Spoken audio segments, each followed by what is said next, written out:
La Biblia, un libro que, bueno, ha moldeado civilizaciones enteras y ha inspirado a miles de millones de personas. Pero, a ver, por un momento, vamos a dejar de lado la teología. Pensemos en la Biblia simplemente como lo que es, un objeto histórico, un objeto literario. Hoy vamos a desarmar cómo fue que este texto se construyó a lo largo de los siglos. Miren esta imagen, es que lo resume todo, ¿no? Vemos desde rollos de papiro antiquísimos, pasando por esos libros medievales encuadernados a mano, una locura, hasta las ediciones impresas y, claro, las aplicaciones en un teléfono. Cada uno de estos formatos cuenta un pedacito de la increíble historia de cómo este texto viajó en el tiempo para llegar hasta nuestras manos hoy. Y claro, todo esto nos lleva a la pregunta del millón. ¿Cómo es que esta colección de textos antiguos se convirtió en el libro más influyente de la historia? Vaya pregunta. Bueno, acompáñenme, que vamos a tratar de descubrirlo. Muy bien, aquí está nuestra hoja de ruta. Primero, ¿de dónde viene el nombre? Después, nos metemos de lleno en su plano interno. Idiomas, estructura, todo eso. Luego, vemos cómo pasó de ser un rollo a un libro como los conocemos. Exploraremos las diferentes maneras en que se ha interpretado y, para cerrar, veremos por qué se le puede considerar una biblioteca entera en un solo tomo. Arranquemos por el principio, por el nombre. ¿De dónde salió la palabra Biblia? Y más importante aún, ¿qué nos dice sobre cómo era en sus orígenes? A ver, la palabra Biblia viene del griego biblia, que es, atención aquí, el plural de biblión, o sea que significa literalmente los libros pequeños. Esto es clave, porque en su origen no se refería a un solo libro, sino a los libros, en plural.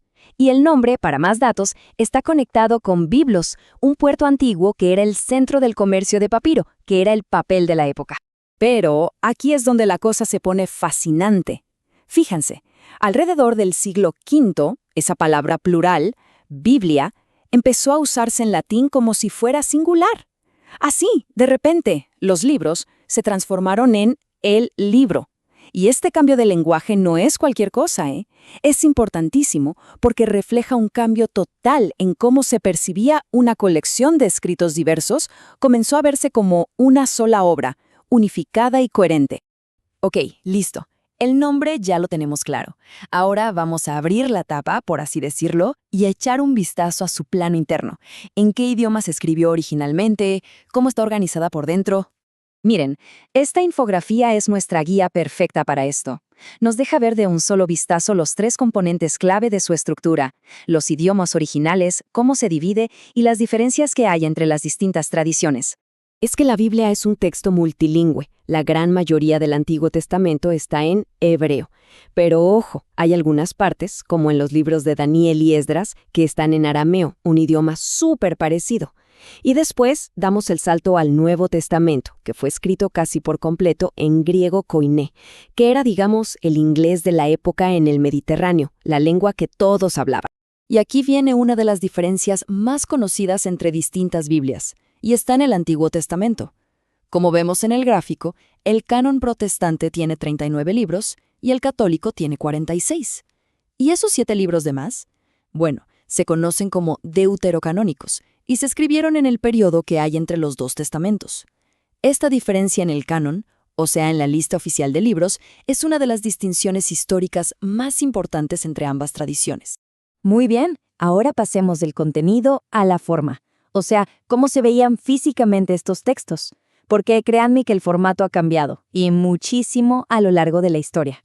Al principio todo era en rollos. Se pegaban largas tiras de papiro o pergamino y se enrollaban en un palo. Ahora imagínense tratar de usar uno.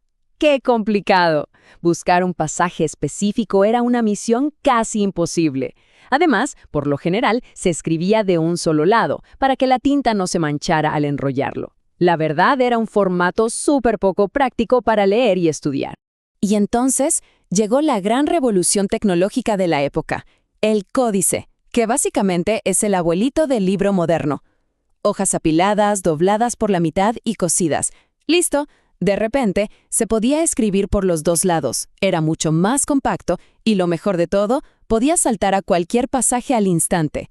Los primeros cristianos adoptaron este formato súper rápido, ayudando a que se hiciera popular en todo el Imperio Romano y, bueno, cambió para siempre la forma en que interactuamos con los textos. Y aquí les va un dato que a mucha gente le vuela la cabeza. Los textos originales no tenían ni capítulos ni versículos, nada, eran bloques de texto continuos. Las divisiones que conocemos hoy son un invento muy posterior. Fue recién en el siglo XIII que un arzobispo, Stephen Langton, creó los capítulos. ¿Y los versículos? Esos llegaron todavía más tarde, en el siglo XVI. Los agregó un impresor, Robert Stevens, como una ayudita para encontrar las cosas más fácil. O sea, son un agregado, no estaban en el original. Bueno, ya vimos el objeto físico. Ahora metámonos con el significado. Porque a lo largo de la historia han surgido diferentes maneras, diferentes escuelas, por así decirlo, para tratar de entender lo que dicen las escrituras. Pero antes de ver esas escuelas, hay que entender dos conceptos que son como el día y la noche. Por un lado está la exégesis, que es sacar el significado del texto basándose en su historia, su gramática, su contexto, y por el otro, la eisegesis, que es justo lo contrario, es meterle un significado al texto, o sea, hacer que diga lo que uno quiere que diga. La pregunta clave es, ¿estamos escuchando lo que dice el texto o le estamos poniendo palabras en la boca?